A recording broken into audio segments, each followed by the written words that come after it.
Look at me being all late and shit. But now we're live and shit. Normally, I'm right on time. OJ, you're always right on time too. You've been a lazy ass all morning, and the minute you hear the music, you come right in to disturb me.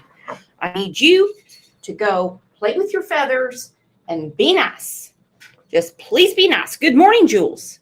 Good morning, Russ. Pat K. Hey, it's Pat K. Carrie Hall, good morning. Woo! I'm going to tell you what, I'm so happy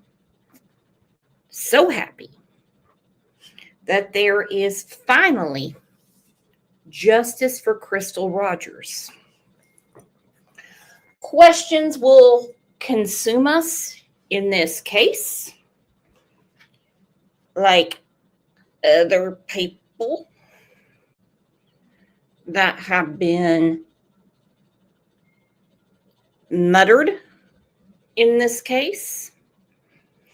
Will there be more arrests, convictions, prosecution? I said it in the wrong order. Arrest, prosecution, conviction. Good morning, Poppy. What will happen? The FBI did an amazing job in this case. They had so much to break through. So just when we think there is absolutely zero hope in a case, well, just remember, truth always comes to light. Now, again, there's other crimes associated with the Houck family that have got to be solved. But hey, one thing at a time. I don't work there. I would like to set up my own DA's office. Okay? I think between all of us, we could get shit solved real quick. I'm not sure we could pass it through a jury. We're going to walk up there with screenshots and look how ugly they are. Look how they treat their kids. All that stuff. And they're going to say, yes, it's not going to work. That's just not going to work. But we can, actually, I think we should do for members. We should do a trial sometime. Yeah. Pat will be the judge. Hey, paper slut. I can be an attorney. Kat can be an attorney. We'll have a jury and figure out if we've done our case. Anyone up for that? Anyone? Well, while you're thinking about it, I want to show you something extremely special. Extremely special. Oh, first off, hang on. True Crime Beat wants to be an attorney. Alrighty then. Pat K said, oh, sure, because she's got to be the judge. Oh, yeah. All right. Let's see what we do. Kat said she's going to be the complaints handler. Oh, so you want to be the bailiff. Baby Kisses wants to be on the jury. I think that'll be fun for next Friday because we're doing a members live next Friday. All right? So between now and next Friday, I've got to get a gavel to Pat and a black robe. Okay? It shall be fun. But we have a new, well, no buts about it. We have a new crime fighter, a new CLL crime fighter that just came into our community. I need everyone to look at the screen and look at this darling baby. This is Uli. Don't worry about her finger in front of the camera. This is Uli's baby kitten, Finn. He listens to the show every day. He stomps on the phone. He scratched her legs up last night because he was trying to cuddle. He can fit in her hand. Let's have a huge round of applause for our new crime fighter, Finn.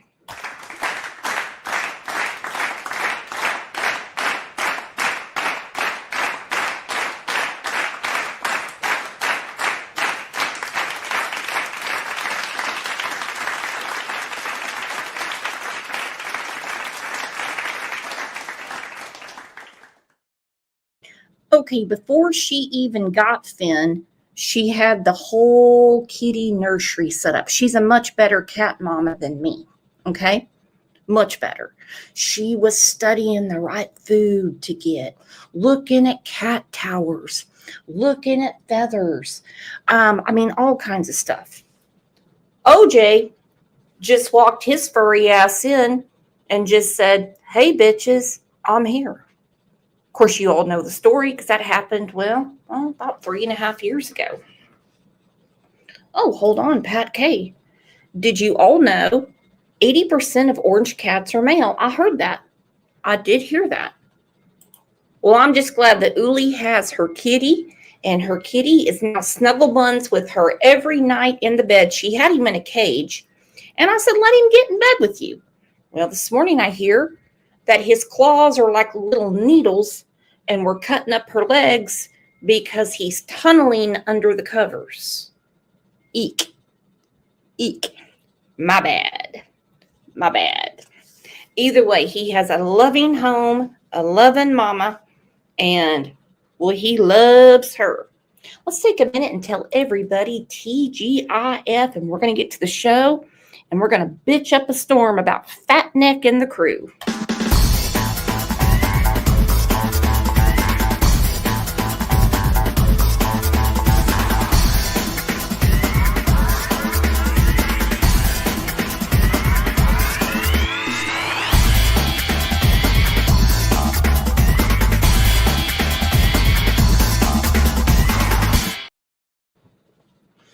There are so many other people in this case that need to be, I'm going to say, brought to justice. Brought to justice. Okay. The main culprits that were in the media, done, gone, over, down the river. Okay? Up shit creek, no paddle. But we have Fat Neck's mama. We have Nicky Poo, Houck. We have, this chick I will never get over. Okay? Crystal Maupin is in court today, charged with unlawful taking and accused of stealing signs related to the disappearance of Crystal Rogers. Maupin is the girlfriend of, I call him Fat Neck because I really don't like that we share the same name. But anyway, Brooks Houck, the main suspect in Rogers' disappearance. All right, there's Fat Neck right there. Look at that. Okay? That's either a lot of sloppy joes or steroids. Something wrong with that dude. Something wrong with that dude. There's his mama. Woo! Ma Barker. There she is. Let me tell you what, she marched her fat ass out of that courtroom. She was so mad that baby boy was convicted. And don't think she didn't throw a ton of money at his defense. Cat OG said he shouldn't have a girl's name anyway, Brooks. Well, the sad fact of the matter is Brooks is technically a boy's name. It really is. Lots of football players and tennis shoes have my name, okay? All right, let's get to it. Let's get to it. So normally I go in reverse to remind us of what happened before, but in this case, I'm going to go, actually I start from the beginning. Boy, I don't even know how to talk today. Normally I start from the beginning to refresh us. Today I'm going to go in reverse because Fat Neck and Greasy Lawson were found guilty. Were found guilty. And I thought I had a playlist for Crystal Rogers. I didn't. And so, trust me, I will get it together. I didn't realize until just now what Susan said. Mother Crystal Rogers disappeared. It only took a jury 4 hours to find Brooks Houck and Joseph Lawson guilty on murder-related charges. Houck was dating Rogers and was the last person to see her alive in 2015. Now we move into a new phase of the case that still has many unanswered questions.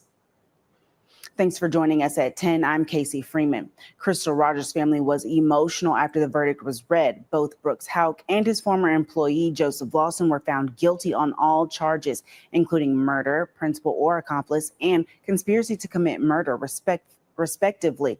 WBKO's Brennan Crane was inside the courtroom when the verdict was read and tells us what's next. A day we've all been waiting for here in the Brooks Houck and Joseph Lawson trial. Guilty verdicts delivered today just after 12:30. Jurors were sent to deliberate this morning. 4 hours. It took them 4 hours to decide. 4 hours. And you're not going to convince me until there's evidence to convince me that all of the other murders are not connected. Crystal's daddy, okay?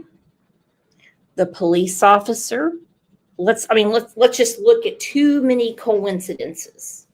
And as we've said on this channel before, coincidence is evidence.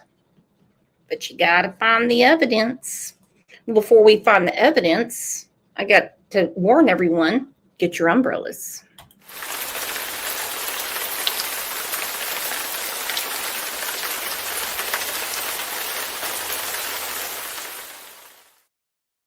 Thank you so much, Diana, for gifting the Crime Lines and Lies memberships. You are amazing. Thank you so much, baby. Trial. Guilty verdicts delivered today just after 12:30. Jurors were sent to deliberate this morning around 8:36. They returned at 12:36 p.m., 4 hours on the dot, with a verdict. As members of the media and both sides of families rushed into the courtroom, the jurors came back in, looking at the floor. It was only moments later that Judge Charles Sims read the verdicts. Brooks Houck, guilty on murder, principal or accomplice, and guilty of tampering with physical evidence. As for Joey Lawson, conspiracy to commit murder, guilty, and tampering with physical evidence, guilty. Both men sitting nearby and motionless. Audible gasps were. Audible gasps? You heard the whole thing? Delana said, I think all of them are connected. Crystal, her father, Tommy, Jason Ellis, Kathy, Samantha Netherland, and all lead back to one family. I agree, Delana. I do. And I hope I'm pronouncing your name correctly because you have a lot of input in this channel, and I love your comments. I think they're all connected too. Were heard across the courtroom as the Ballard family was waiting on this day for a decade. It's not fair. It's not fair what they did. Not at all. I might not have been as close to mom as my brothers and sisters were, but there's been days in my life where I've just sat down and cried because I wanted my mom there. Like having my babies. Like she would have loved my kids. She was a great mom, and she did not deserve what was done to her at all. Now, attorneys made their case asking for each defendant to be sentenced to a lesser sentence. For Brooks Houck's crimes, they could sentence him to 20 years at minimum, 50 years, or life at maximum, the jury giving him that maximum sentence. As for Joey Lawson, the conspiracy charge carried 10 to 20 years. He was sentenced to 20 years. Now, a caveat in this case, good time credit doesn't matter. That's because Kentucky state law requires 85% of a violent crime sentence to be carried out. Attorneys for Brooks Houck saying that they respected the verdict, saying they disagreed with the jury, but they respect their decision. At one point, Steve Shoring saying, quote, no matter what happens here, you have no choice but to respect the decision of the jury. You have no choice. Now then, I don't like states that say you only have to serve this much of your sentence. I don't care about a clean ass, okay? I don't care about the hygiene. I don't care about behaving yourself when you go to shoot hoops. I don't care about how you behave yourself in eating, your cold beans and your white bread. I think that is stupid for violent offenders. You're talking about someone that, dabbled in a little bit of drugs. Fine. Cut them a break. Talking about someone that ripped off the pawn shop. Okay, they've learned their lesson. We hope, okay? But when we're talking about violent people, no shits should be given. Listen to that again. I don't like it, but they don't let me make the rules. In this case, good time credit doesn't matter. That's because Kentucky state law requires 85% of a violent crime sentence to be carried out. Attorneys for Brooks Houck saying that they respected the verdict, saying they disagreed with the jury, but they respect their decision. At one point, Steve Shoring saying, quote, "No matter what happens here, Mr. Houck is going to prison for a long, long time." Shoring also saying prison is going to be particularly difficult for him because of the notoriety of the case. As for the prosecution, they say this was the highest level of murder, which is premeditated. Shane Young says this case was so close to being unsolvable, but it was that flat tire on Crystal's car that changed the whole trajectory of the case. Rosemary Houck, one of the unindicted co-conspirators in this case, and the mother of Brooks Houck, left the courtroom as the sentence was pronounced. Now, both men have to be sentenced officially by Judge Charles Sims, the jury recommending today a life sentence for Brooks Houck. As for Joseph Lawson, 20 years. That final sentencing is set for August 21st. Okay, I don't know about Kentucky. Is life natural life in Kentucky? Okay, Joseph Lawson is a conspirator. So he's going to get, he's going to get 20 years. All right. 85% of that. He's a conspirator. Okay. Now, my question is, because I don't know, and if we had a genius here named Avery, she would tell me, well, you could just Google it. I'm asking for people that actually know. I don't exactly trust Google all the time. Okay. I really just don't. Right. I used to prefer things like books, like the Encyclopedia Britannica, that you could look something up and you could actually read it in black and white. All right. I know in Florida, life is your natural life, which means you're in there until your ticker gives out. Other states do it the same way. Kentucky, I don't know. So I'm asking, I don't know if anyone knows. But hey, if anyone is multitasking, please let me know. All right, so 20 years for Joseph Lawson is what they're assuming he will get. And I have a feeling that the judge is going to give the ultimate sentence in life for fat neck. Because of the notoriety of the case. As for the prosecution, they say this was the highest level of murder, which is premeditated. Shane Young says this case was so close to being unsolvable, but it was that flat tire on Crystal's car that changed the whole trajectory of the case. Rosemary Houck, one of the unindicted co-conspirators in this case, and the mother of Brooks Houck, left the courtroom as the sentence was pronounced. Now, both men have to be sentenced officially by Judge Charles Sims, the jury recommending today a life sentence for Brooks Houck. As for Joseph Lawson, 20 years. That final sentencing is set for August 21st at 1 p.m. For now in Bowling Green, Brennan Crane, WBKO News. Okay, August 21st. Let me get an ink pen because I missed out the first time I went through it because I have to put down that neck sentence. And so we will definitely be discussing that. Lisa A. Girl, thank you for the super sticker. You do too much. Love you, love you, love you. All right, Cat OG. fast with the thumbs. She said in Kentucky, a life sentence generally means imprisonment for the remainder of natural life, but it can also mean individual eligible for parole after a minimum term set by the judge. So we will see what the judge says on August 21st. It is on my calendar. Well, I tell you whose calendar it better be on. There is no sound of this video, but look at old Ma Barker. Didn't want to hear anything about it.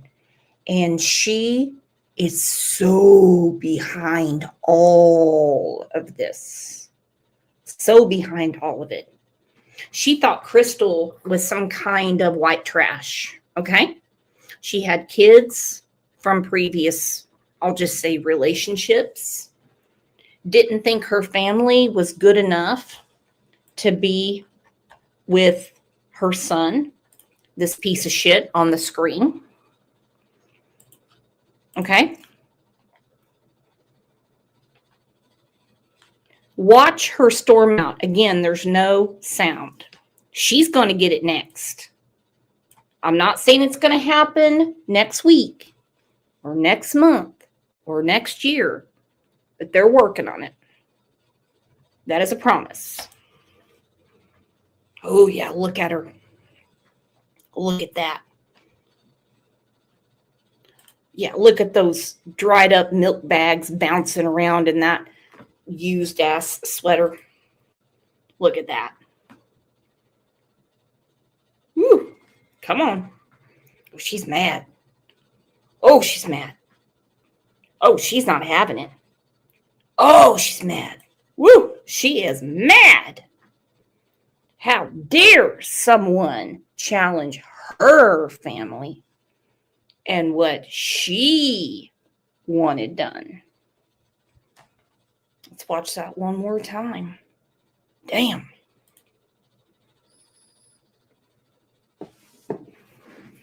Woo! Here we go.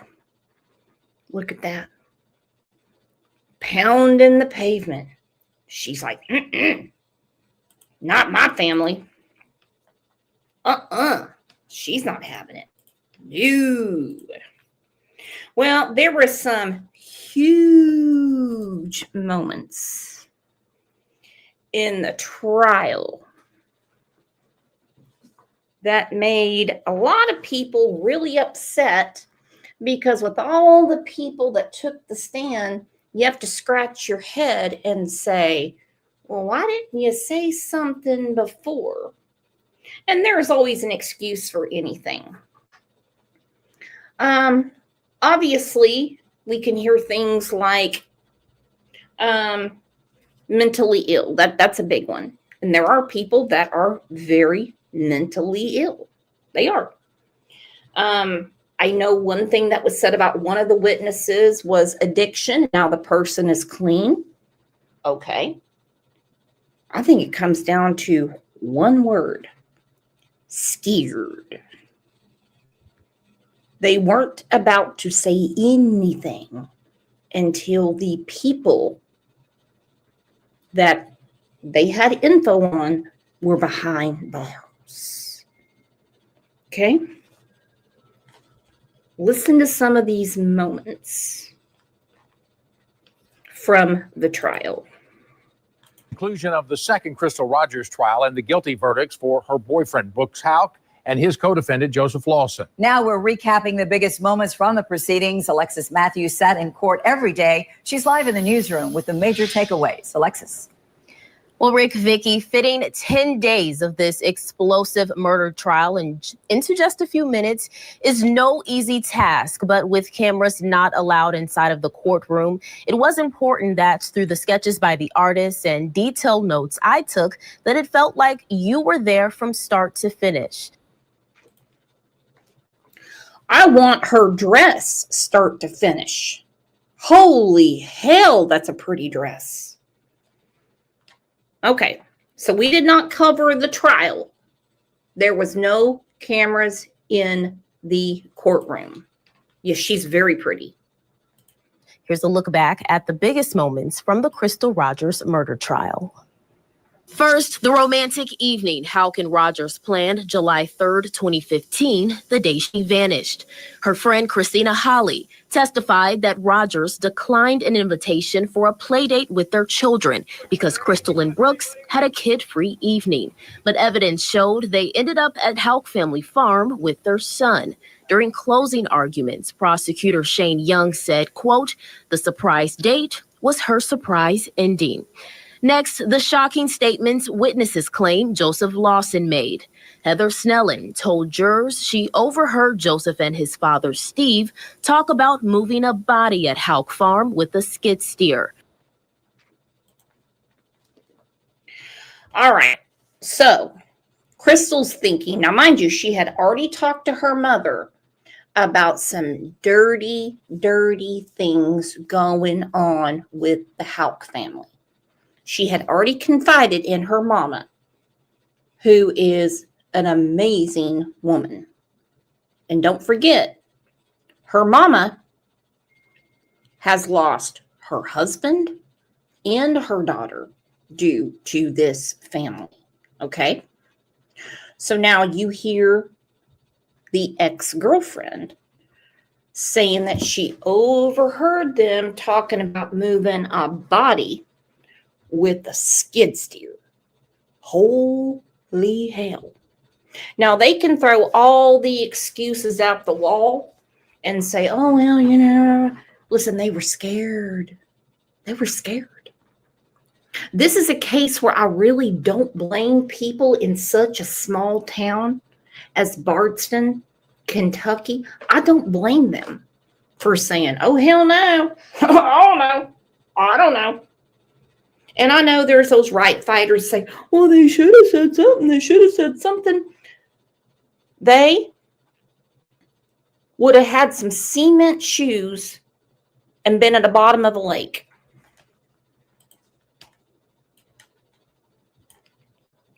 Before someone speaks out,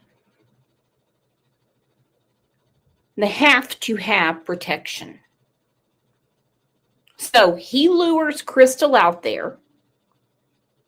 2 other dirtbags move her body with a skid steer. From where she went, I don't know. We know many driveways. They have busted through the concrete and everything to try to find her. Will she be found? I don't have that answer. But evidence showed they ended up at Houck Family Farm with their son. During closing arguments, prosecutor Shane Young said, quote, "The surprise date was her surprise ending."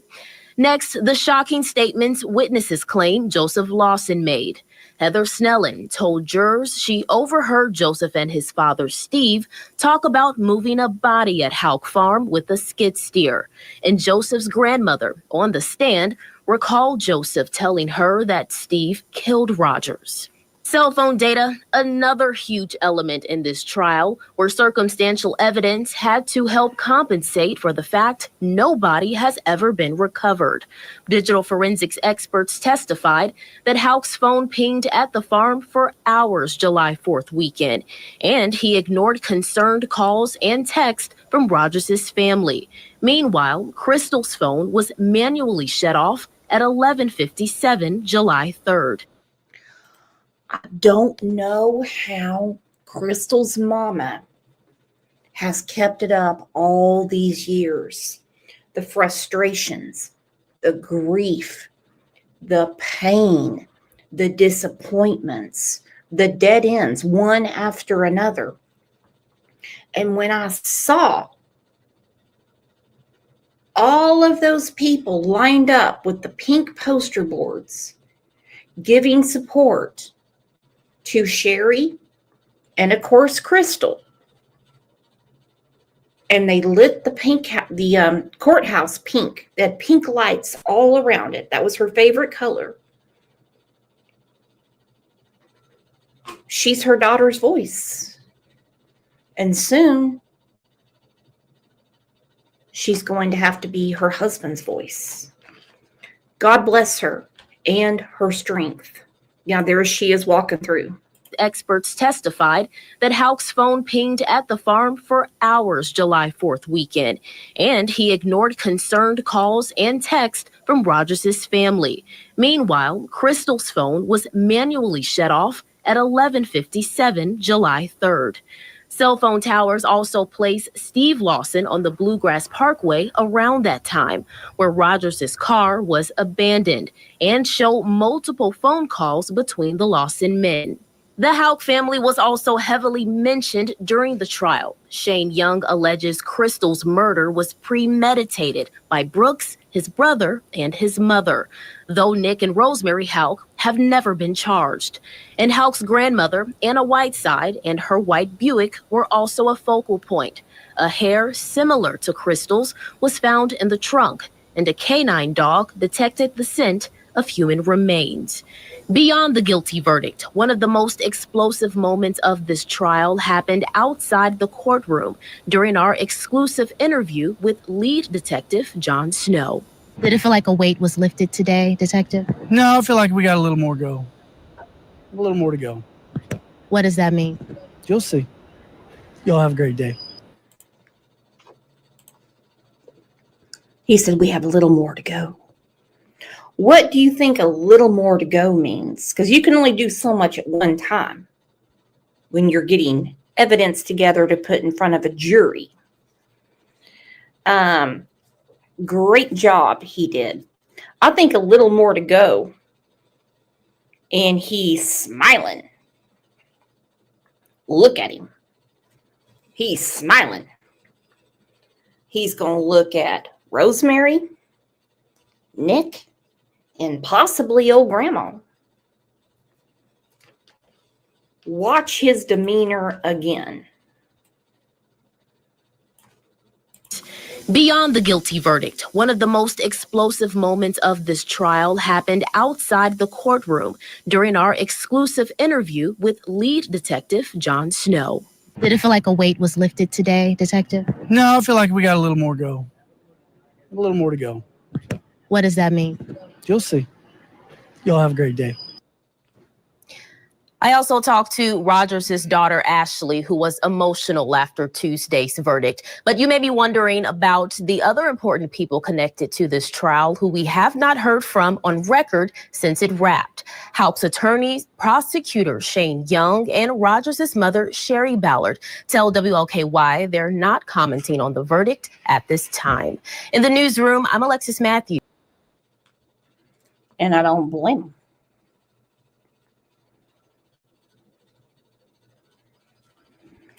Hold on. Stacy Etter said, "Oh, Brooks, Shay said the Netherlands family asked them not to mention them, and they don't think they're involved." That's up to the prosecutors. I don't know. All I can do is read news articles, and if they're putting it up on the news, then they need to take it up with them. I hope they're not. I hope they're not. Because how much more messy can it get? All right. A lot of people asking about Sherry. Sherry. Crystal's mama. I see you, Chrissy F. I see you, baby. Sleep with dogs. You're going to get the same fleas. I wouldn't want to be mentioned either. I'm not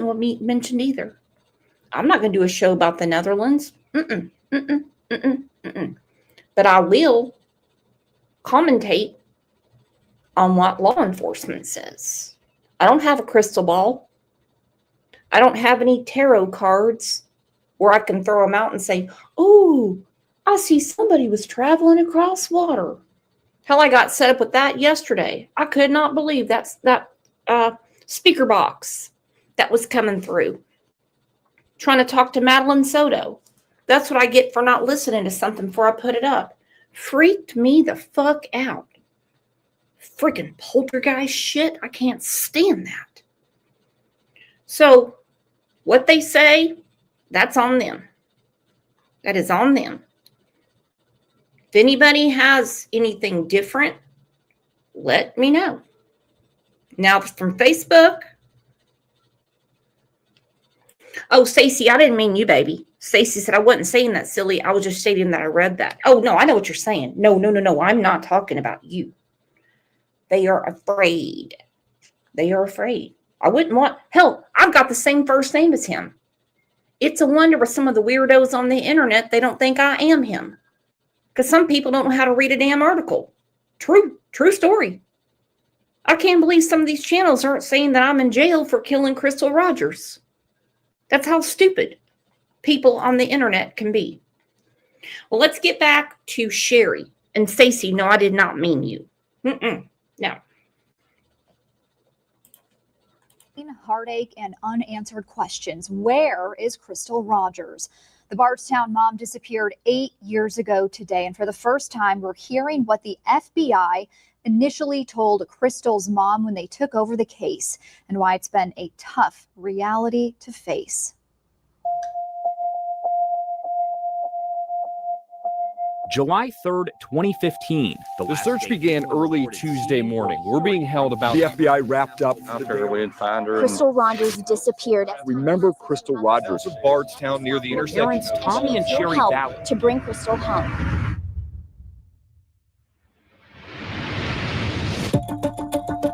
Gosh, it's been like torture. Year after year, It's no answers. I can't even believe I had to wait 8 years.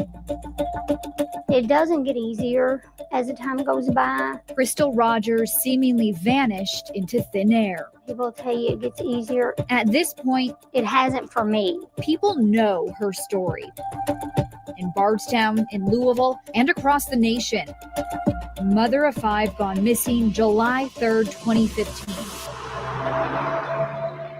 It's not like my daughter not to get in touch with us. Her boyfriend at the time and father of her youngest child, Brooks Houck, is considered to be the last person to see her alive. I didn't trust Brooks Houck to begin with. I knew what kind of relationship they had and how he treated her. And the minute that I knew she wasn't in contact with anyone, then that's when I knew something was definitely wrong. He's also the main suspect in her disappearance, but has never been charged in the case.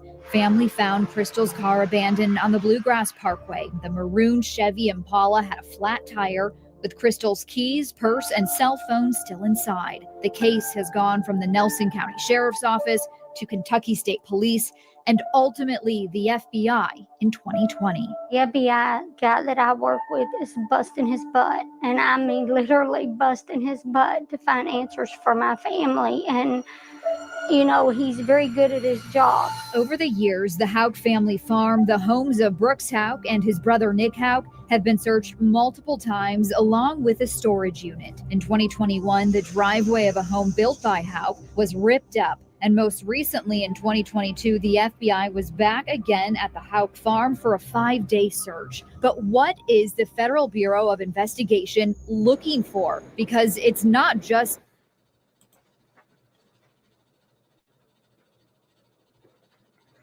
She is such a beautiful, amazing woman. And through all of this, her husband being murdered, Jason Ellis being murdered, her daughter being murdered, being alienated from her grandson, knowing that there is insane corruption in her little hometown. Bardstown is not that big, my friends. These are some gangster ridge runners, okay? So when they say, what is the FBI looking for? Well, they took the case over. You know why? Because evidence was being ignored. A police officer is dead. And it's very, very rare that the FBI will step on local jurisdiction and say, we got this. Okay? We got it.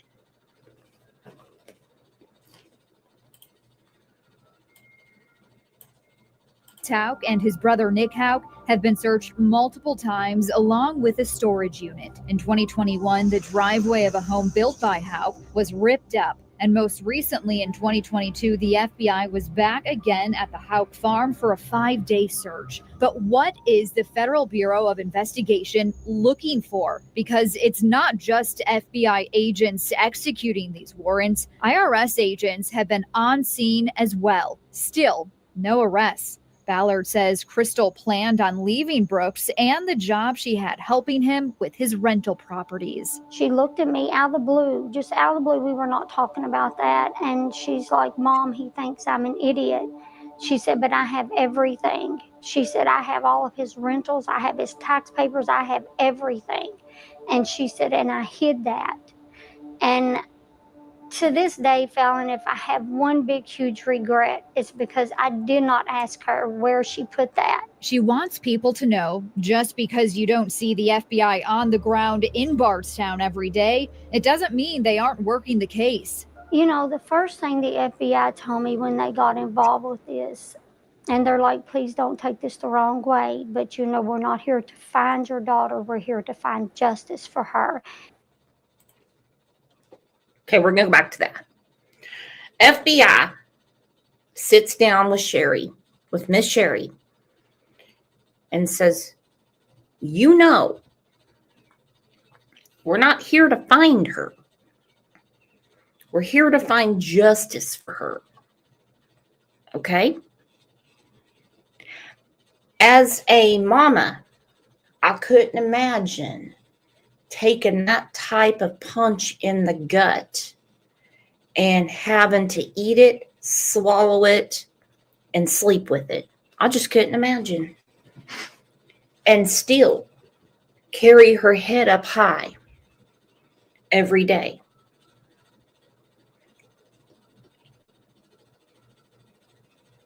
I just can't imagine. She's just such an amazing woman. She really is. Listen to what she says right here. It's like, Mom, he thinks I'm an idiot. She said, but I have everything. She said, I have all of his rentals. I have his tax papers. I have everything. And she said, and I hid that. And to this day, Fallon, if I have one big, huge regret, it's because I did not ask her where she put that. She wants people to know just because you don't see the FBI on the ground in Bardstown every day, it doesn't mean they aren't working the case. You know, the first thing the FBI told me when they got involved with this, and they're like, please don't take this the wrong way, but you know, we're not here to find your daughter. We're here to find justice for her. And if we find her in the meantime, that's a very, very good thing. Would it be enough, you know, to get justice for Crystal, but never have that answer of where she is?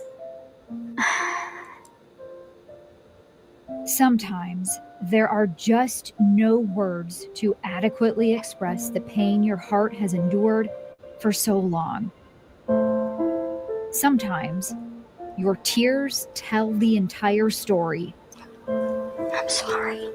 But wiping them away doesn't wipe away the grief. It don't get easier.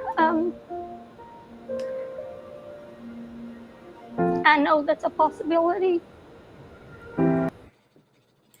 Okay, I got to collect myself for a minute.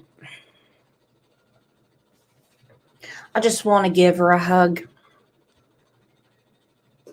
Nothing more I can do. There's no amount of food, flowers, nothing. There's just nothing. And she doesn't ask for anything. She didn't ask for anything. She's just an amazing woman. She really is.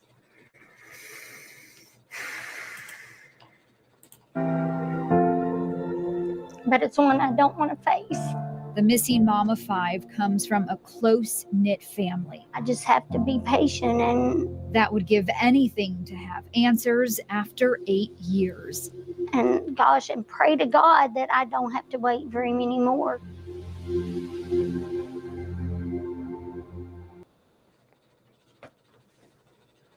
Well, she has been in every court hearing.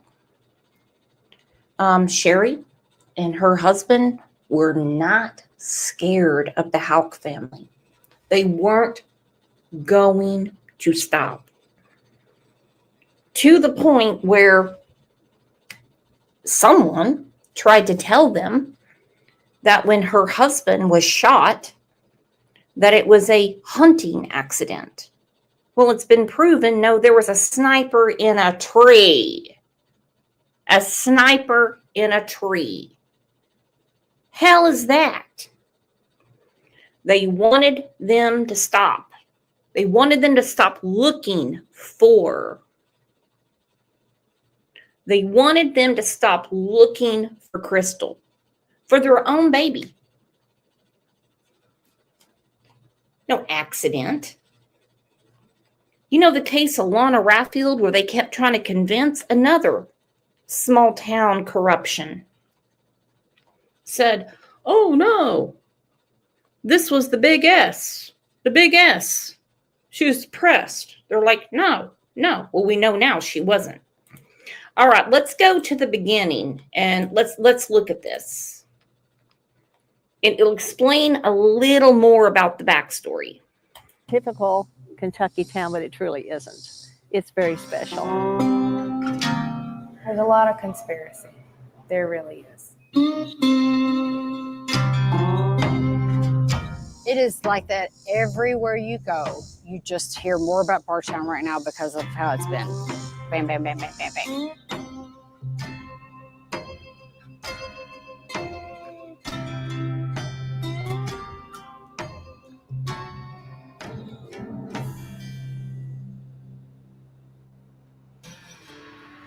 I'm Shay McAllister. Welcome to Bardstown.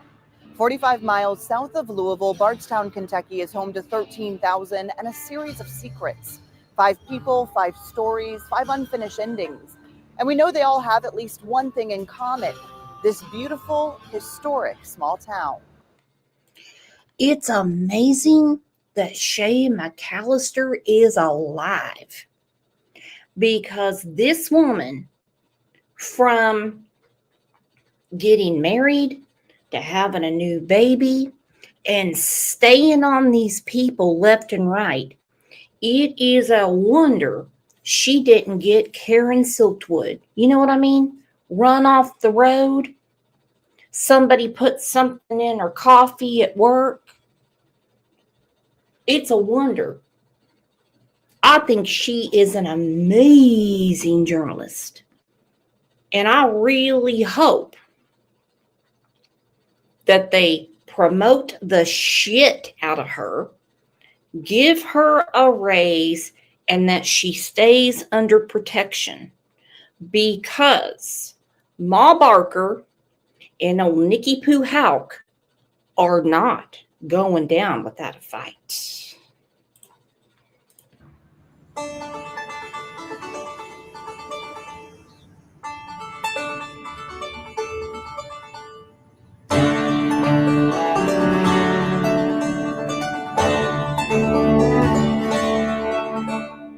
Nestled between Kentucky's rolling hills, Well, this town really has a lot of charm. beyond the bourbon distilleries, Full of friendly Southern hospitality. beside the Bluegrass Parkway, It was a Norman Rockwell painting. It was a very idyllic.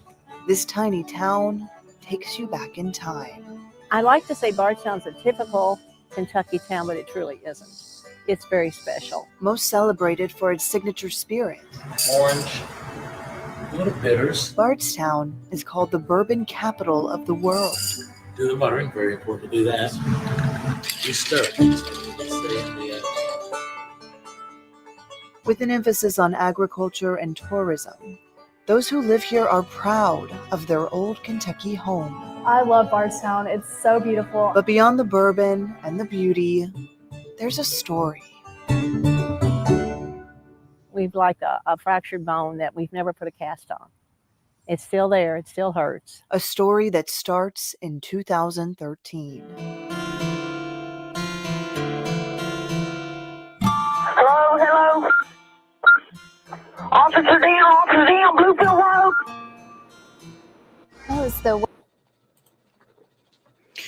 Okay. Jason Ellis, this is not my opinion. It is proven. Jason Ellis, I almost said Ellen. Jason Ellis was on to him. He didn't exactly know who he was on to, but he was kind of, I'm going to say it this way, stepping over his bounds as far as investigations go. Okay?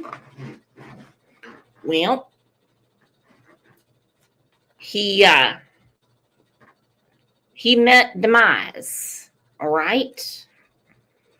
And I think it comes back to a few people.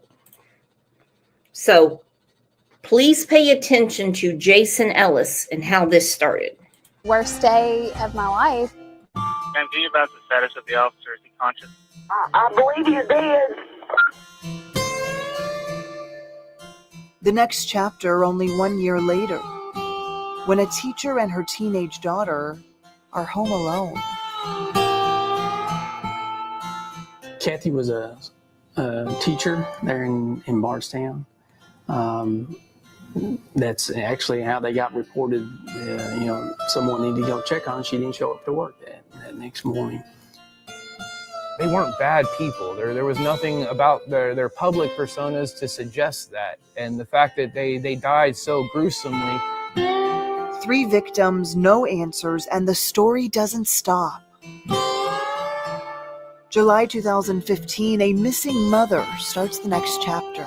She never hurt anybody. No, I don't think she's alive. Sorry.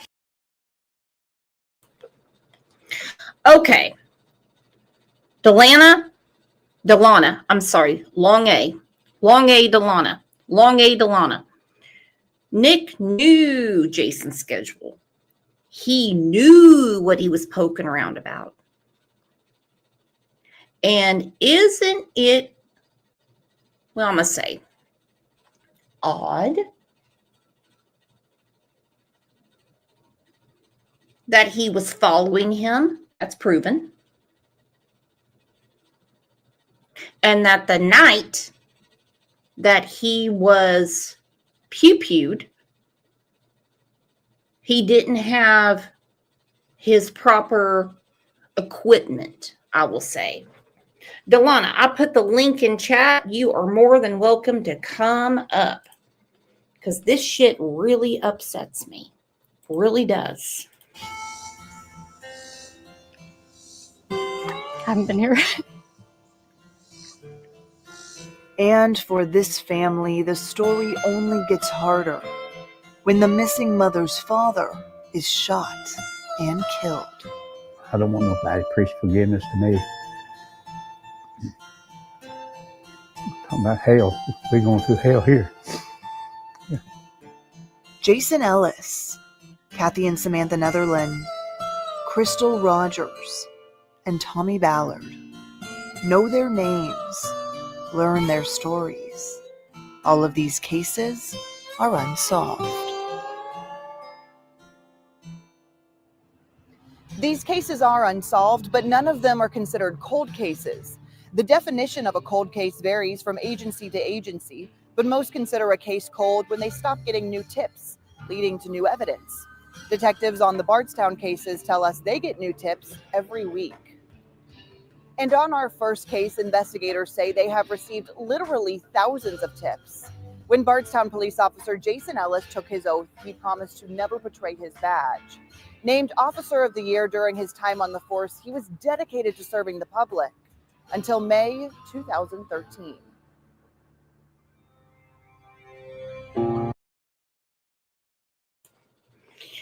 Now, remember, Nick Houck is the one that called his brother right here when he was being interrogated and told him to get out of there and don't talk to him. He's also the one that called Jason Ellis an ass kisser. Could not stand him actually, God forbid, doing his job. His J-O-B. Well, it wouldn't matter to him unless he was getting too close to what was going on within the Houck family. And that actually isn't, in my opinion, that was proven in court. Hello, hello. Officer down, Bluefield Road.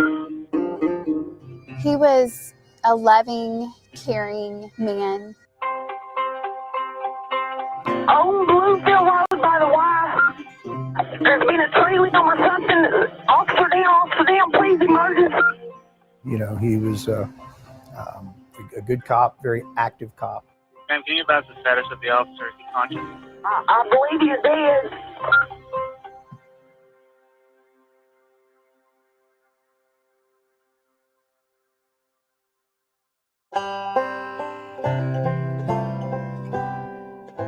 He loved, the boys and I. He was a family man. He was outgoing. He was fun. He was energetic. His personality was infectious. He was always the life of the party. And he was amazing. A dedicated public servant, parent, and partner. Bardstown police officer Jason Ellis embodied all that was good. My name is Rick McCubbin. I'm the retired police chief from Bardstown, Kentucky. Jason was he was a chief's cop. He was a great guy. Working nights on the force with his canine partner Figo, Jason was a drug officer. But on May 25th, 2013, he was working alone. Jason had opted to leave Figo home that night since he was not in his canine car, in just a pool car. Like every other night, Jason responded to calls. 139 dispatch, the traffic stop. He popped into his son's baseball game. He got called away in the middle of the game, and we didn't get to say bye to him. He took a suspect to jail, and then he signed off for the night, leaving the Bardstown Police Department around 2 a.m. 139 out of count. Driving the dark and desolate Bluegrass Parkway, Jason was heading home. The officer took his typical route, winding around exit 34, seeing something up ahead, something in the road, something that would make the officer stop. I've just got off work, and there was the police car is sitting in the middle of the road with the lights on. And I said, what the hell happened? We didn't know what it was. It's a tree across the road, and I didn't know what it was, and I got out, and I went up there and looked, and it's him. It just feels like it's not real. Okay, can you tell if he is breathing? No, sir, he is not breathing. Body temperature is cold. An officer killed in the line of duty is the kind of crime that rarely goes unsolved. Officer Ellis was the first Bardstown police officer killed in the line of duty in department history. He is one of 874 officers in Kentucky killed in the line of duty, according to the Officer Down Memorial page. Right now, police agencies are offering more than $200,000 in reward money for any information leading to a break in his case. When an officer is ambushed, there are obvious questions, like who would want him dead and why? Those questions started just after 2 a.m. on the Bluegrass Parkway as Officer Ellis's brothers in blue rushed to the scene.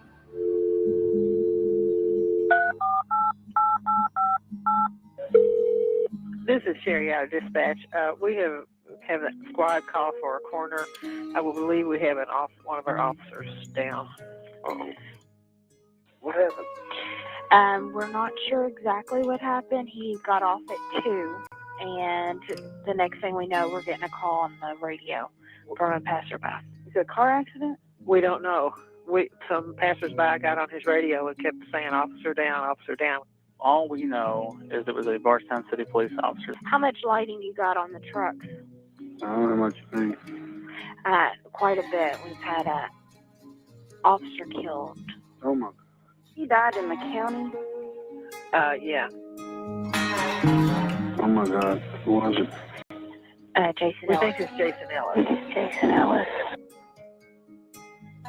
Don't cry to me, don't cry to me. You've seen things you shouldn't see. You've been wrong, the same as me. Don't cry to me. The officers were silent. Everything was quiet. The police tape was around the scene, and I walked up, and the sheriff at the time was there, one of the troopers, and I said, tell me something. And he said. Now, when he called his brother out of that interrogation, because everyone thinks you're smarter than the cops. And hey, some can be for a minute. And I'm using the word minute metaphorically, because at some point, the truth catches up. It doesn't have to be from someone on your ass. It can just be from, the way the tide turns, But they had a whole hearing about him, saying that was conduct unbecoming of an officer.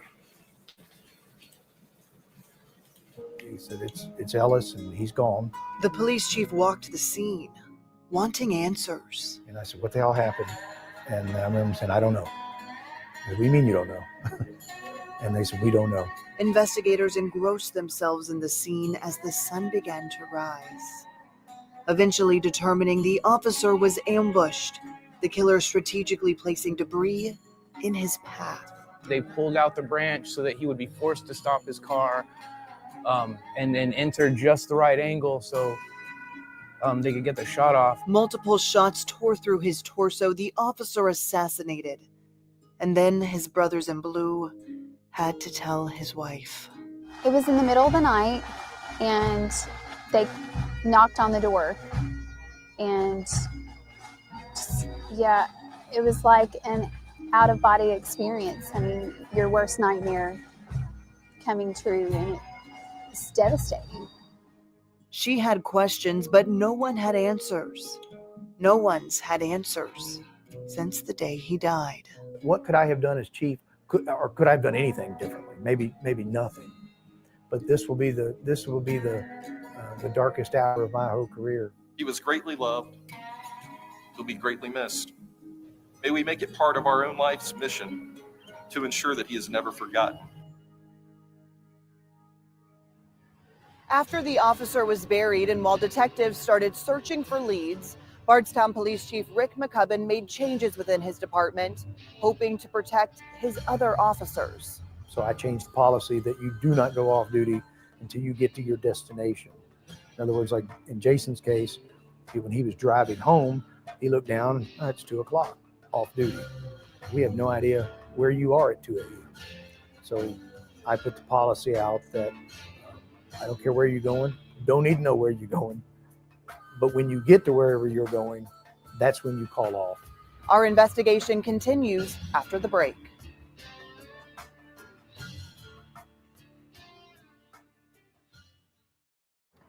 When tragedy strikes in a small town, people tend to talk.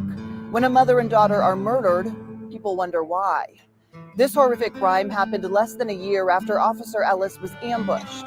Meet the Netherlands. A mother-daughter duo, described as all that is good. They were two really good people who tried their best to make their surroundings better. Even in the face of tragedy, losing the family patriarch to cancer, the pair stayed positive. Samantha was a highly intelligent young lady. She was getting ready to go to prom.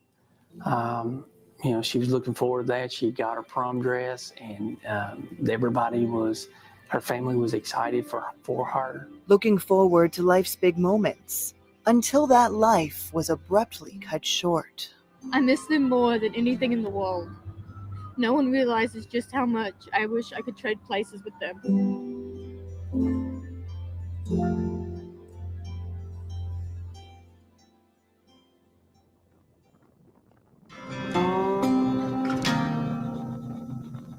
Off a windy Bardstown road,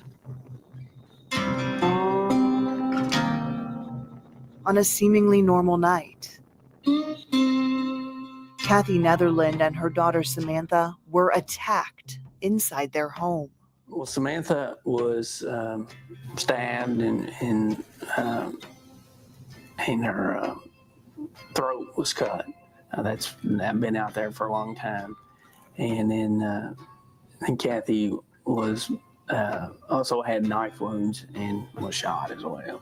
The details are dark, describing that night from April 2014. We loved them when they were here on Earth. We love them now since they're not here. So we try to focus on that, but there's no question it's very hard. The clues have been few and far between, but a black car caught on camera near the home that night is considered the largest lead. Whoever was in that car was in that house during the time this crime was committed. They never found that car. They never named a suspect. And I want to know why. Why would somebody go and attack my sister? Why would somebody shoot my mother? Detectives say they've questioned everyone, even family. I can say that the older daughter has been cooperative in the investigation and has talked to us and spoken to us and keeps in touch with us at all times. I know that there's rumors going around, but we can't stop the rumors. Rumors not enough for an arrest. The detectives still searching for the facts. And the fact that they died so gruesomely, the fact that that kind of thing could happen right here in this area, it shocked a lot of people. 7 months after the brutal murder of the mother and daughter, the Netherlands' Bardstown home was sold at auction for $41,000. The next year, a new playground was dedicated to Kathy Netherland, beloved Bardstown elementary school teacher. 2 years, 3 violent murders, and no answers. It was unusual for the place deemed America's most beautiful small town, but it wasn't unheard of. And for one Bardstown family, it was all too familiar.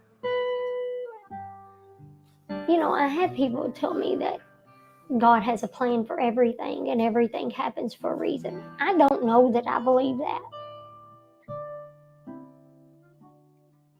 They say time heals everything, but it don't.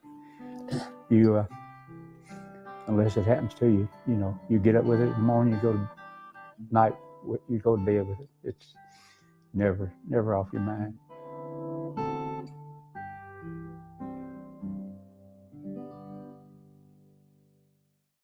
How can one family withstand so much heartache? One family, 2 murders, a third is missing. The Ballards have endured hardships hardly imaginable. The first for the family happened 40 years ago. Can you tell me what happened to your daughter?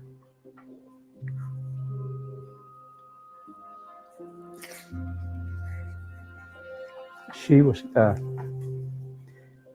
7.5 months pregnant. She wanted a divorce, and he wanted a divorce, and Sherry wouldn't give it to him. At only 19 years old, a pregnant Sherry Ballard Barnes left her Bardstown home to run an errand and never returned.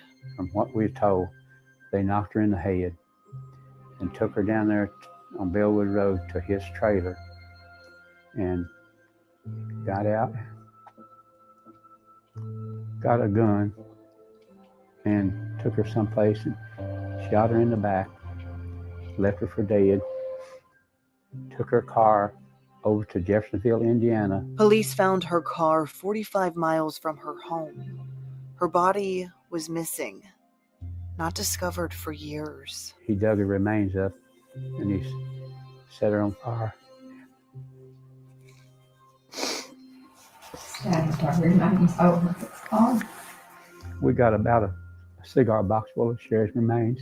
Police would later charge her husband, Eddie Barnes, and his friend, George Weir, with her murder, and a jury would convict them. After several agonizing years, the Ballards finally found justice. Okay. It stinks to high heaven. It does. Every single bit of it. Hence why the FBI had to step in. And by the way, this is going to scare the shit out of some people or surprise the shit out of some people. There was no petition necessary. They could clearly see that something wasn't right in Bardstown. They could tell. So for these people to say, oh, I'm going to put together a petition. I'm going to make sure the FBI takes over this case, this case, this case, this case. No. It doesn't work that way. Okay? For a case to become federal, they can make it federal if they want. They certainly can.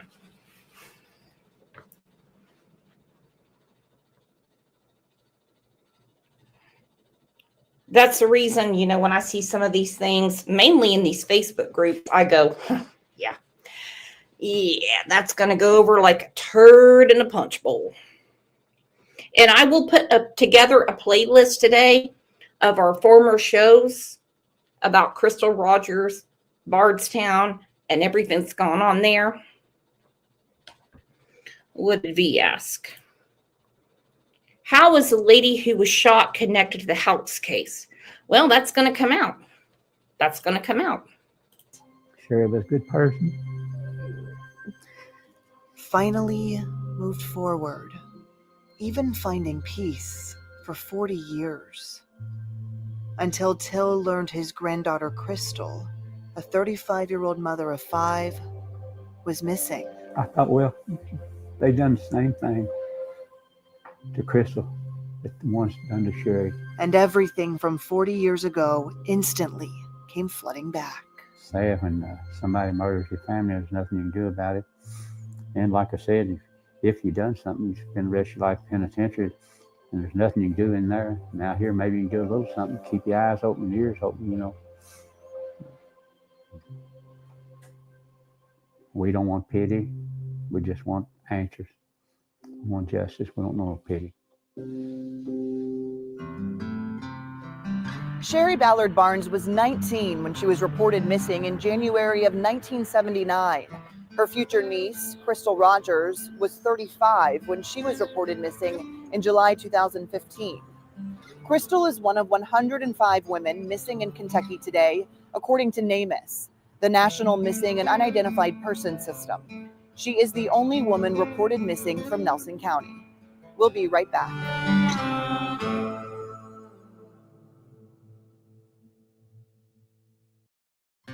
A mother of 5 missing. It was 4th of July weekend, 2015. At first, no one worried. At first, her family thought she would come home.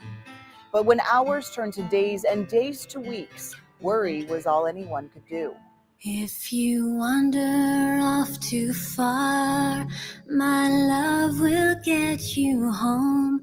If you follow the wrong star, my love will get you home. My daughter didn't deserve nothing that happened to her. This property is the last property that she was seen at, as far as we've been told. If Crystal's out there and can see us, we're hunting for you. My love will get you home. I'm sorry. Just give me a minute.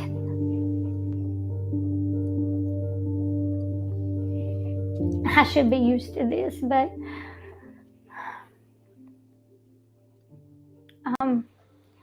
Crystal was my first. Woo! Thank you, DT driver, for making it rain in here. What in the world? Did you get paid today or something?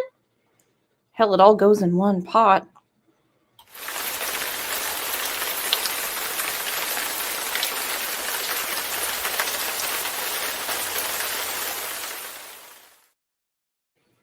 It is horrible. It is horrible. And like I said, Excuses, excuses, you hear them every day. But when it comes down to it, there's no excuse for murder unless you're defending yourself. I'm sorry, there's just not. OJ, get your fat ass down. Come on. Go get your treats. Quit it! Quit tearing up the carpet. She weighed 4 pounds and 12 ounces when she was born. Her parents' pride and joy, and eventually a mother of her own. Crystal had 4 children before meeting boyfriend Brooks Houck. We were very picky parents, I won't lie. We wanted what was best for our daughter. And all the other relationships we didn't think were best for our daughter. So when she met Brooks, I think she saw the opportunity, not knowing where that was going to lead her down the road. Crystal and Brooks shared a home and together had a son. The couple and their toddler were together the last night Crystal was known to be alive. Supposedly they went to the farm and they walked back in the field. Okay, so we know from the trial, from the evidence,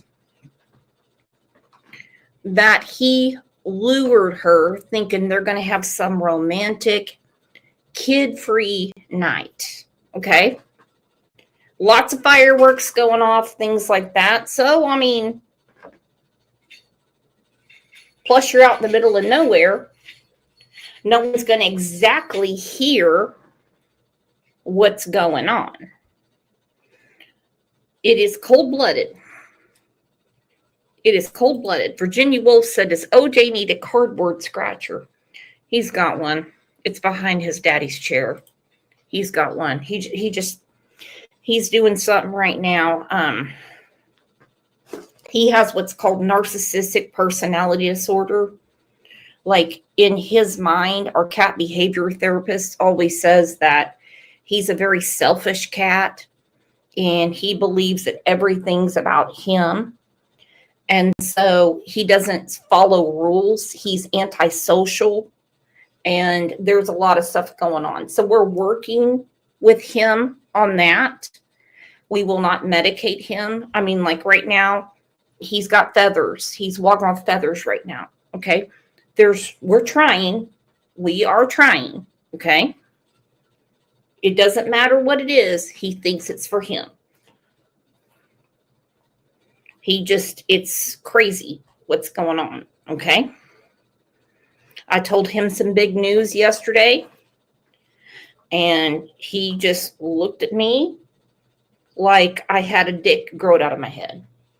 Like he could give any shit about anything. An atom bomb could hit Tulsa, Oklahoma, and he'd be like, as long as I'm not affected, I don't care. That's it. He doesn't care. We're working on it, though. He's going to have to learn to be a little more unselfish. But we're going to work on that tomorrow. We'll be live about that tomorrow. To feed the cows. My daughter's not going to walk back in the field in the pouring down rain, especially with her baby. I just don't see her doing that. And then they left the farm and went back home, and Brooks went to bed, and Crystal was still up on her phone, and Eli was running around playing, and supposedly she was not there when he got up. She was just gone. Gone. But Sherry Ballard says Brooks didn't tell anyone his girlfriend was missing. Sherry didn't know her daughter was missing until days later. And when it was Sunday and she's... Well, that's a red flag. That's a red flag. You don't tell her own mama that you can't find your girlfriend that lives with you, that you live together, and you have a child together. You think she wouldn't want to know? Well, we know the truth now because all the evidence come out in court. It's all out. They know from the cell phone records. They know what was going on days before. They know all of it. They know.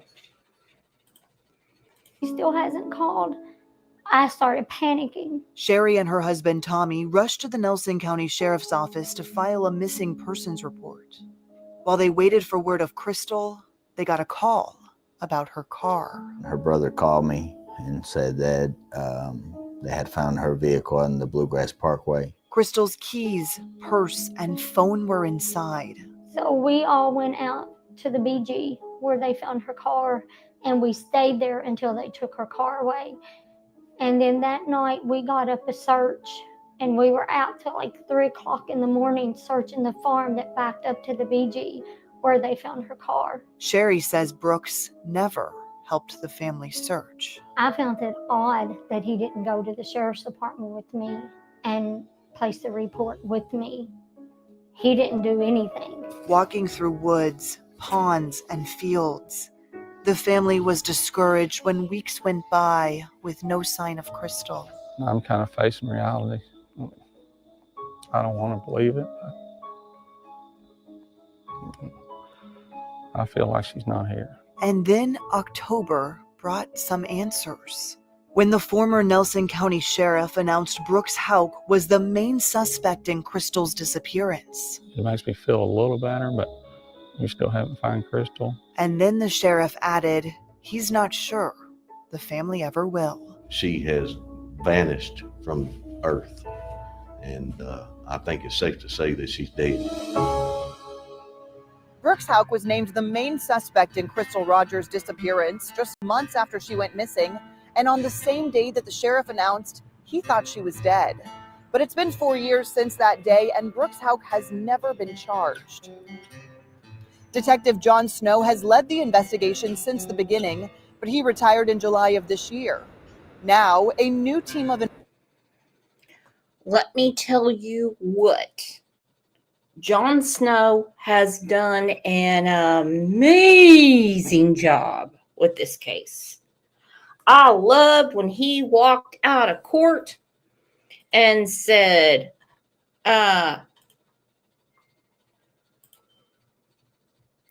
we got more work to do.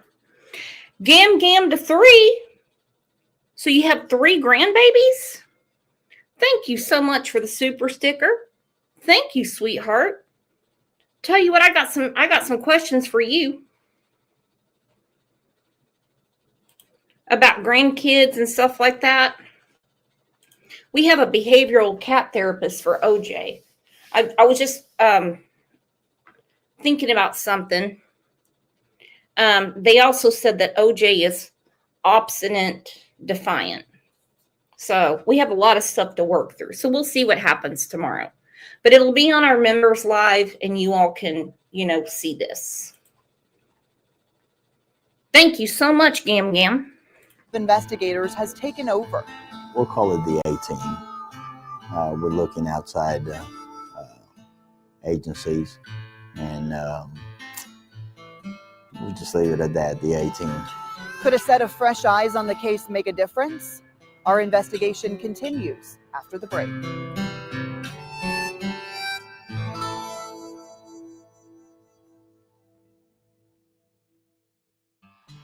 Tommy Ballard led the search for his missing daughter, Crystal Rogers. He dedicated his life to looking for her. Everyone said if someone found Crystal, it would be Tommy, until Tommy was taken too.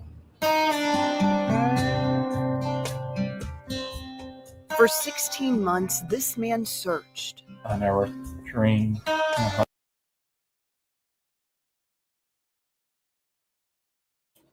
Gam said, I do have 3 granddaughters, and you are very welcome. Oh my goodness, thank you so much.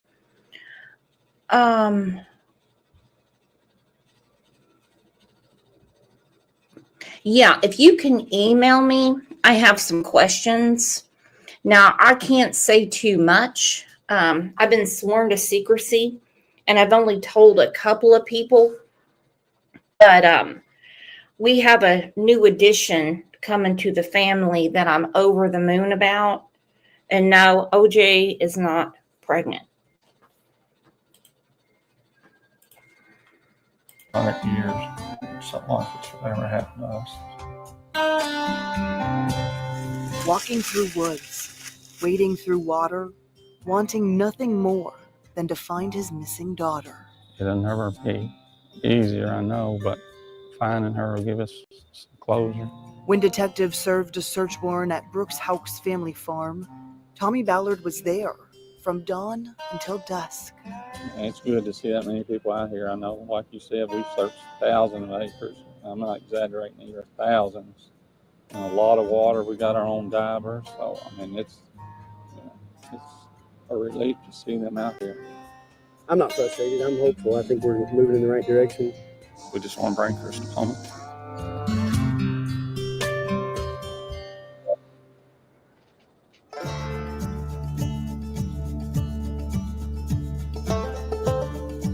I'm Angie. I'm a member of Team Crystal.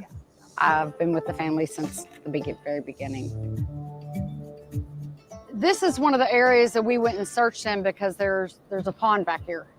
And, you know, at the time, water. Everybody says probably in water. She's probably in water or woods. Angie, alongside Tommy, organized search parties for the missing mother.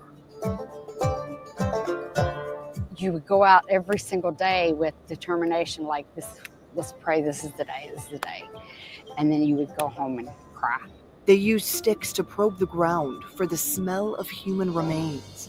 They turned every piece of trash just in case. We didn't know. You know, you could have found, you know, somebody could have thrown an old dirty bottle down because they buried a piece of jewelry and there's fresh dirt and they just needed something thrown on top of it, make it look like it sat there for a long time. Nothing ever panned out. No lead ever led to Crystal. Still, Tommy didn't stop. He was the best daddy. Tommy wasn't going to stop. He was the best husband. He was not going to stop. Tommy didn't stop until someone stopped him. I still can't believe he's gone.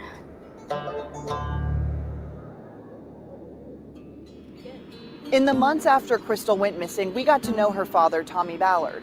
I talked about that relationship on the podcast we released earlier this fall called Bardstown. Take a listen. I met Tommy during the many searches for Crystal. As we drive around Bardstown for interviews, I tell Jessica about the kind of man he was. I knew Tommy. I worked with Tommy. I went on searches with Tommy looking for his daughter, Crystal. And it's pretty rare in journalism to be there with someone before they're a victim. I knew him as a person. I knew the kind of snacks he took on searches. I knew the way he looked at his wife. It's just personal. It's different. Ranked number 1 on the True Crime Apple podcast list at one point, the podcast has... Okay, I don't have Apple, so I cannot go through the podcast. This town, this family has gone through too much. Now, we're going to go back to present time, okay? I feel like I'm Doc Brown and Back to the Future, and we're going back and forth and back and forth and back and forth. Woo! Let me tell you what. Now listen, they can have a war chest of evidence, but I'm just going to bring up another case that I'm not comparing cases. Not comparing cases at all. When they say it's not a cold case, still working on finding evidence, that whole type of stuff, because they want as much as they can. So when people say certain cases will never be solved, well, you know, the truth is they might already be solved. But when you're talking to, and this is going to offend a few people, but hell, this week I got real good at it. When you're talking to the common idiot that didn't pay any fuckload of attention in 8th grade civics, they aren't going to understand. They're not going to. So they need as much information as possible. Okay? Especially, I would say, in the last 20 years, where people are watching Law and Order, and they're watching CSI and Forensic Files. And so they sit there on the jury and they're like, where's the DNA? Where's the DNA? What's going on? Crystal Burns. Hello, J is for Justice mods in chat. Oh, honey, you're in the wrong neighborhood. I'm not J is for Justice. This is Crime Lines and Lies. My name is Brooks. But I'm glad you're here. Thank you for being here. So it takes a lot. What the fuck's going on? Holy shit. Are you fucking with me, Crystal? Crystal said, I'm sorry about that, LOL. It's okay. Hey, let me tell you what happened to me yesterday. You want to hear a story, Crystal? You want to hear a story, Crystal? Only Crystal can answer this question. You want to hear a story? Crystal don't want to hear a story. I'm going to go ahead and tell Crystal the story anyway. Everybody else plug your ears. No, I think Crystal's cool as shit. I think she's confused between chats. I set the show up, gosh, at like 2 o'clock in the morning for Madeline Soto. Well, someone saw it and they were like, oh, you have to play this on your show. It's about Madeline Soto being pregnant. And I'm like, oh, that looks interesting. Okay. Shoot. I'll put that up. Well, I'm getting into it. And as it starts, this woman, yeah, Crystal's super cool. I love Crystal Burns. This woman starts asking her dad if she's seen Madeline Soto. And I keep hearing this stuff in the background like this. And something I couldn't make out. And I'm like, what's going on? I'm thinking my Wi-Fi's messing up. I didn't know. And so I look at the chat and everyone's like, oh, that's a spirit box. I don't know what the hell a spirit box is. And then I was like, oh, shit. Shit the bed. That gave me a heart attack. Couldn't believe it. All right. Back to actual evidence. Claim from the prosecution today in the Crystal Rogers murder trial against Brooks Howe and Joseph Lawson. And thanks for joining us here on WHS 11 News at 4. I'm Connie Leonard. Heather Snelling was the 17th witness to take the stand this week. She dated Lawson's father, Steve, in 2017. Snelling testified despite originally telling police she knew nothing about Crystal's disappearance. What? DT driver, spirit boxes are manipulated by demons? I'm going to take your ass to church on Sunday. What the fuck are you talking about? Hell are you talking about? No.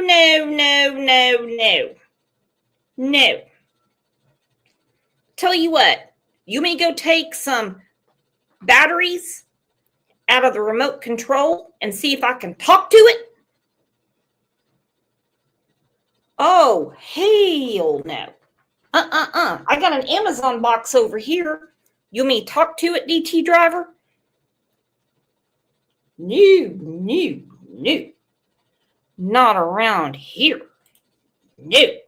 That's going to really upset OJ.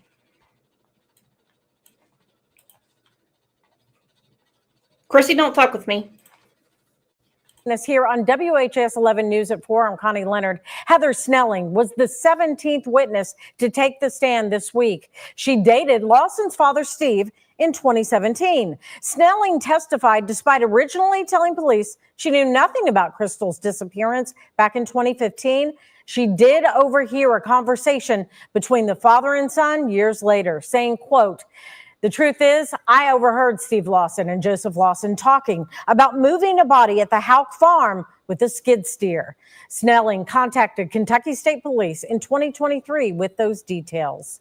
WHAS 11, Shane McAllister and photojournalist Jessica Farley have the latest from the courtroom. Today is the final day of trial before the Crystal Rogers case rests for the weekend. And the prosecution is working hard today to make sure this jury has something to think about as they head home. Brooks Houck spent more than an hour writing a multi-page statement about where he was on the last day Crystal Rogers was seen alive.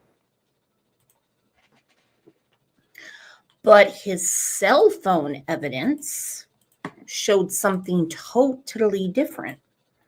Isn't it funny how the guilty people forget time and dates and what they did on a day when people that should be very, very important to them have disappeared? We've talked about this before.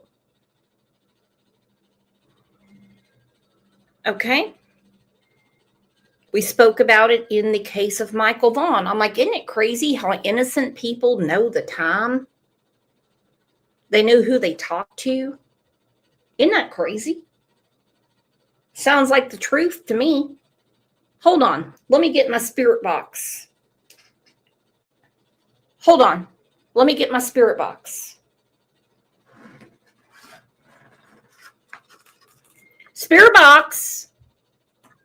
Spirit box, are you there? Spirit box. Spirit box. I need to ask you a question, Spirit box. So, Spirit box, will Crystal Rogers be found?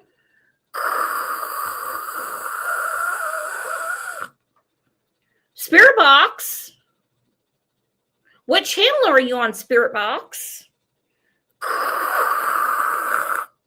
Okay, Spirit box is broken. Let's go back to the actual fucking evidence.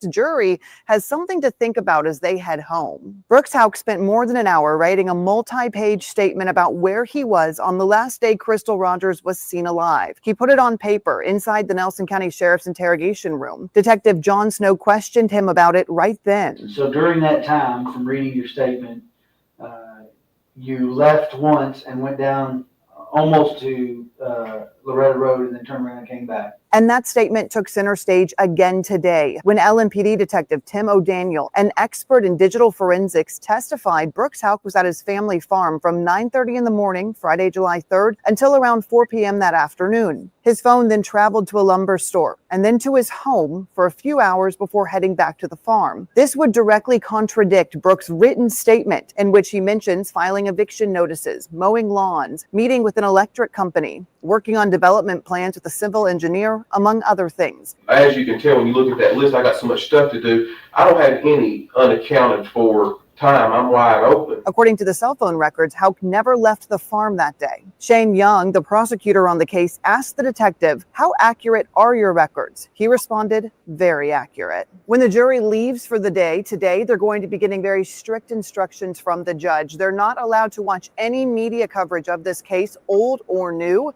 They're not allowed to talk about what they've learned with anyone. They're also asked not to click on anything or look for anything on social media.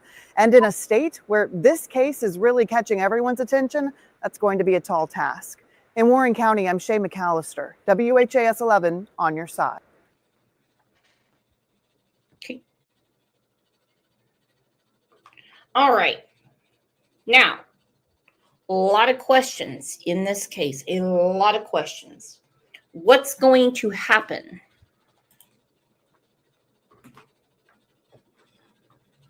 With Rosemary, Nick, and, some other people, okay? Some other people. Well,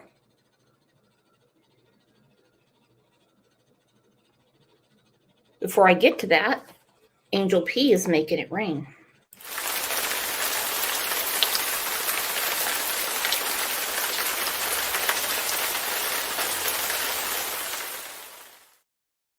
Thank you so much, Angel P.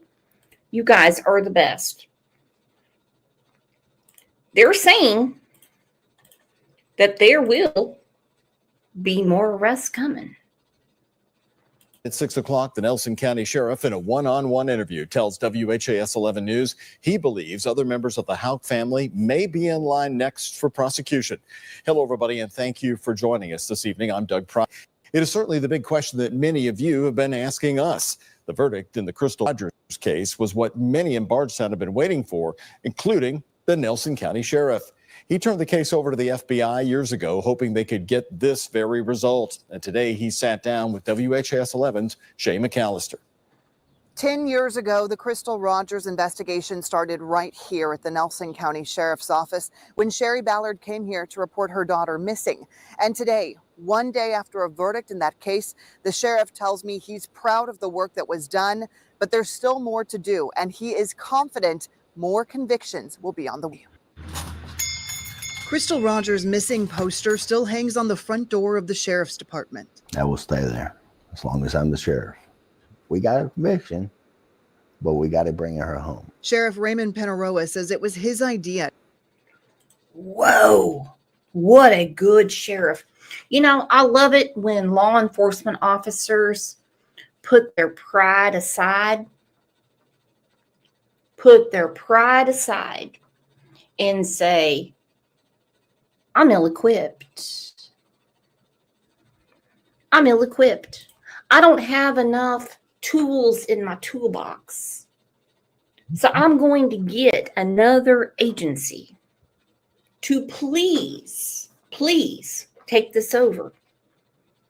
I think there is 100% nothing wrong with that. Well, I tell you what, we have a lot of new friends today. It's flooding in here. Flooding.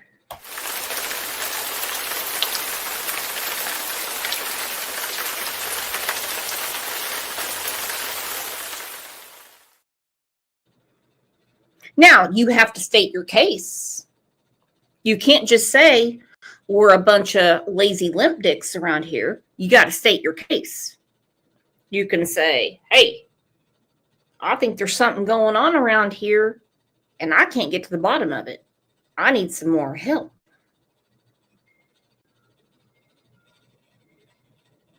Can't ask them to do your job for you.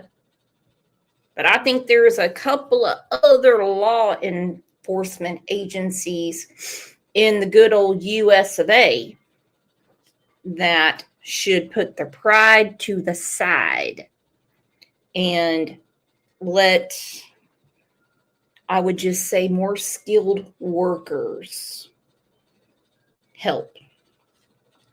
If you want a new roof put on, would you contact a roofer or contact me? Because I wouldn't even know how to put a shingle on.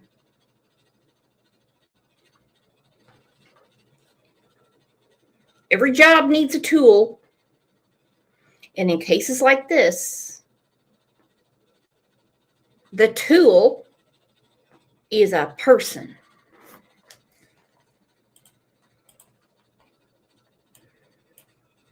Poster still hangs on the front door of the sheriff's department. I will stay there as long as I'm the sheriff.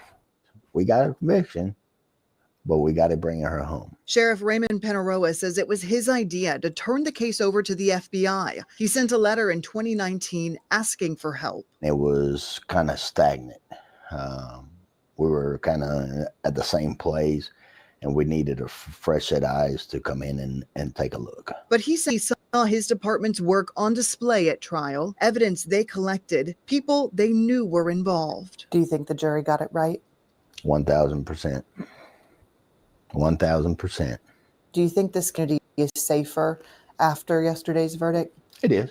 As for the two unindicted co-conspirators mentioned in the case, Rosemary Houck and Nick Houck, he predicts their time is coming. I can foresee things coming. Don't know for a fact, but I've been in this for a little bit over 19 years. And I can see a future indictment or arrest on those two. And what about the other unsolved cases from this? Woo! Woo! Woo! Okay, we have some questions in here. Blue is moderators. Green is members. And there's different badges for members. Okay. Pat K, Ange, Cat OG, I'd say Uli. Their badges are crusty. Okay. They're collecting dust on a shelf. They've been members for so long. So if anybody wants to become a member, let me know. We can certainly make that happen. 8 quarters. And I can see a future indictment or arrest on those two. And what about the other unsolved cases from this community? You know, the Ballard family still waiting on Tommy's case. The Ellis family still waiting on Jason's case. Do you see this verdict pushing any movement in either one of those? Yes. Why do you think so? Deep down, you have that gut feeling, and scary, but it's still the same from day one to now. And do you think it might be the same family that was just involved in Crystal's case? Could be. For Jason's, what about Tommy's? Oh, I'm 100% on Tommy's. Yes. It was the Houck family. I believe so. He was getting too close. He was going to find his daughter. And you think that cost him his life? I believe so. That is a bold statement from a sheriff to say 100%, 100%, 100%. Oh, I believe so. He was getting too close. Listen again. Am I boring you guys? For Jason's, what about Tommy's? Oh, I'm 100% on Tommy's. Yes. It was the Houck family. I believe so. He was getting too close. He was going to find his daughter. And you think that cost him his life? I believe so. I know so. When do you see movement in the cases? Sooner rather than later? Do you think we'll see it next year? Soon. Soon. He says for this community, the verdict is a win, but the work isn't done. And he looks forward to the day America's most beautiful small town to reclaim that reputation. In Bardstown, Shay McAllister, WHAS 11 on your side. Again, it's a wonder Shay McAllister is alive. It is a wonder she is alive. Look at that. Cat OG. Me love CLL long time. Me love you, girlfriend. Raven. Gifted a Crime Lines and Lies membership. What on earth is going on around here? Y'all are making me blush today. Dadgummit. Well, I tell you what. If you don't mind, I want to continue this conversation. I don't expect it to be a popular conversation because let's face it, a lot of people don't keep up with this case. But we do. And I really want to explore what Jason Ellis came up with. All right. I've got deadbolts on my house. I'm not worried about those ridge runners coming down. Not going to do it. Not going to worry about it. Gam Gam said, how old was Crystal's son when she went missing? He was a baby. He was a baby. And this sheriff is serious. And I'm serious too because we have the best community on YouTube. We have the best moderators.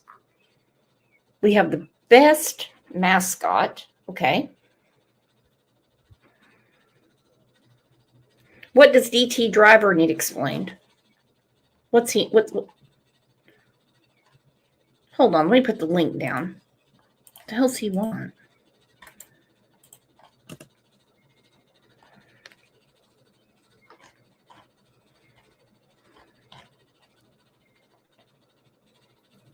Greg, do you have a question?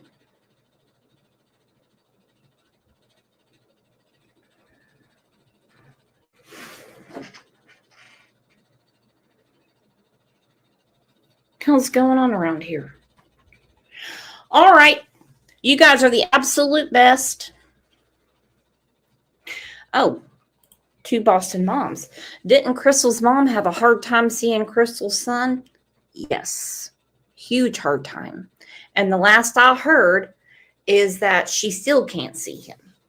Horrible. Horrible what this family has gone through. Horrible. And by the time she gets to see him, he's going to know all the dirty business that's gone on behind his back. Well, you all, I will see you back here tomorrow, Members Live. And if I don't catch you tomorrow, then I will see you Monday morning at 9 a.m. Thank you for being you. Thank you for my friend. Thank you for putting up with this channel and putting up with me. Love ya.